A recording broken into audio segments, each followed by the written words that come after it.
आशिक अपने इश्क दे विच दुनिया दा ते इश्क दा फर्क दसदा है। वो लिखदा है कि हिजर च दुनिया सड़दी उपर आशिक सज्जना साबत रहिंदे। हिजर च दुनिया सड़दी उपर आशिक सज्जना साबर रहिंदे। दुनिया यार भुला देंदी पर आशिक यार नूं कदी नहीं भुलदे।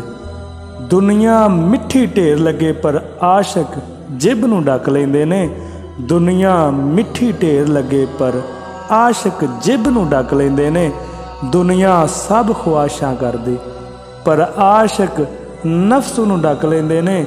जद सारी दुनिया सौ जांदी, जद सारी दुनिया सौ जांदी, जद सारी दुनिया सौ जांदी पर तालब आशिक कदी नहीं सौंदे। पर तालब आशिक कदी नहीं सौंदे।